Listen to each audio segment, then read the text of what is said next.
Then Paul left Athens and went to Corinth. There he became acquainted with a Jew named Aquila, born in Pontus, who had recently arrived from Italy with his wife Priscilla. They had left Italy when Claudius Caesar deported all Jews from Rome. Paul lived and worked with them, for they were tent makers just as he was. Each Sabbath found Paul at the synagogue, trying to convince the Jews and Greeks alike. And after Silas and Timothy came down from Macedonia, Paul spent all his time preaching the word. He testified to the Jews that Jesus was the Messiah. But when they opposed and insulted him, Paul shook the dust from his clothes and said, "Your blood is upon your own heads. I am innocent. From now on, I will go preach to the Gentiles." Then he left and went to the home of Titius Justus, a Gentile who worshiped God and lived next door to the synagogue. 8. Crispus, the leader of the synagogue, and everyone in his household believed in the Lord. Many others in Corinth also heard Paul, became believers, and were baptized. One night, the Lord spoke to Paul in a vision and told him, "Don't be afraid. Speak out. Don't be silent."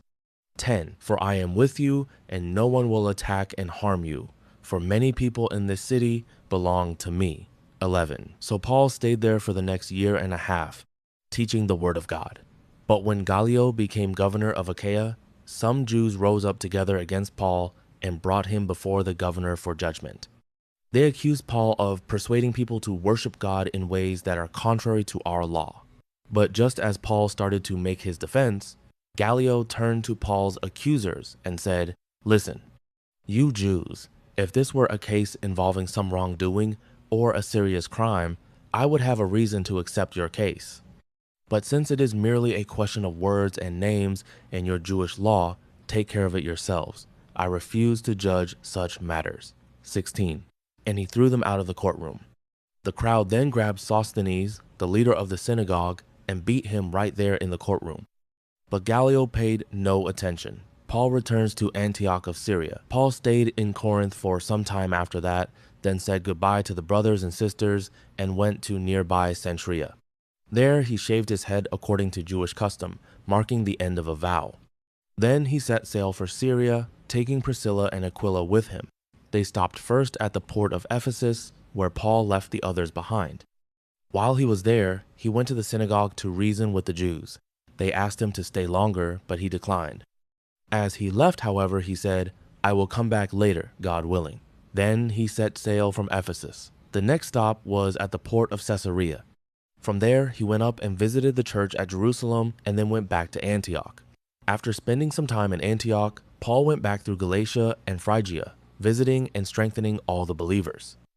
Apollos instructed at Ephesus. Meanwhile, a Jew named Apollos, an eloquent speaker who knew the scriptures well, had arrived in Ephesus from Alexandria in Egypt.